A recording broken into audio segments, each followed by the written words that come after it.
So ever since I was younger, I've always been a huge sports fan. I mean, I'm wearing a Celtics shirt right now, especially with Boston sports. And I've always been a numbers guy. I've always been good at math, and that's just how my brain worked. I grew up in a very sports-based family.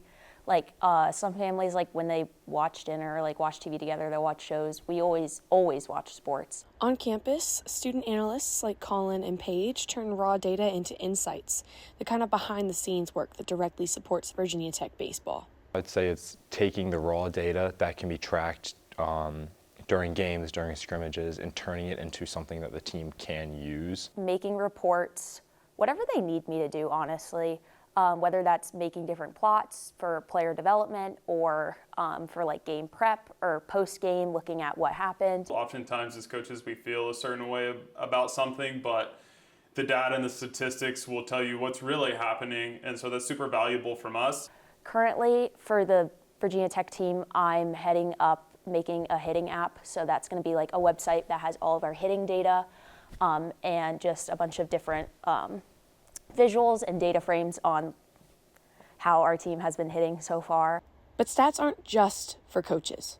They shape how players perform and how fans experience the game. I think players live and die by their stats, unfortunately. I think that's something we fight, and that's something I fight as being an analyst, is being careful in the way I communicate the information to players. If it's bad, they're going to take it home that night and really think about it. So I think when presenting bad information, you've got to be super careful, and also presenting them information how to make that statistic better. To be a sports broadcaster, you have to love the prep and to be okay with not maybe even getting into 80 or 90% of your prep on a broadcast. But you always have to be ready to use it because you never know the way the game is going to unfold. The casual person will watch not even just baseball, but any sport, and during the broadcast, analytics will pop up on the screen continuously. Like especially during baseball, every single hitter, you see their stats right as they come up to bat. Every single new pitcher coming into the game, you see their stats at the bottom of the screen.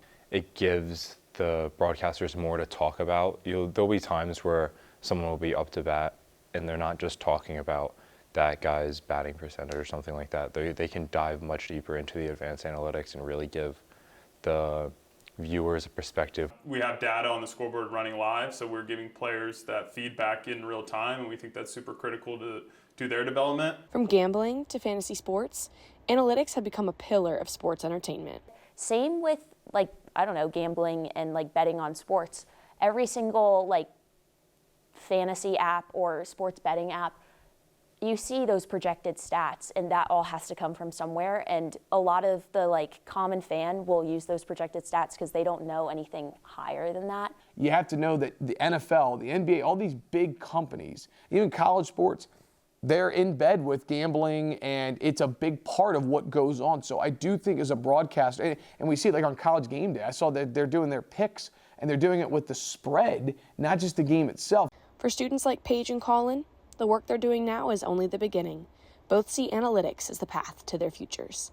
Even the smallest things I'm doing is contributing to a bigger whole product. Like I made one small little plot, and now it's on our pitching app for pitchers to produce better development. So it's really cool to know just that the little work you're doing, the fun side projects you get to do in your free time, the fun questions you have about random just different statistics, it can all go in and help into this huge D1 organization. My dream job has always kind of been a analyst for one of my favorite teams. So I mentioned that earlier. I'm a Boston sports fan, so I'd probably be the Celtics, Patriots, or Red Sox. I think that would be really cool. When I was going into my freshman year of college, I knew in the back of my mind I kind of wanted to go into sports analytics, but I didn't know how much I could actually do in terms of in college. But I would say go for it and reach out to as many people as you can. That's how I got my job with the baseball team. I emailed the coach twice, and I found a connection within the baseball team. For broadcasters like Evan and analysts like Chase, stats are only part of the story. Heart, passion, and connection matter just as much. When I put a headset on, regardless of where I am, I'm going to love that school and be excited for them. But there's an added element, I think, of fans I don't want to say the word trust, that's not fair, but I think they maybe connect to me on a different level just because I am passionate about when they win. I am excited. I'm not over the top, but I care about the Hokies. And I think our fans recognize that I am one of them. I have sat in Lane Stadium since 2007. I've jumped to Enter Sandman. I am one of them. And I think that they can relate to me maybe a little bit more because of that. I do think, heart and the passion of the game, I think it's easy to lose those things when you have all these fancy numbers and facilities. It's easy to lose perspective on what's really important. And at the end of the day, like, the numbers are great and they mean something, but if you don't have a player that's fully invested in the team and doing the right things the right way, then the numbers are just numbers on a computer. They won't save him in competition.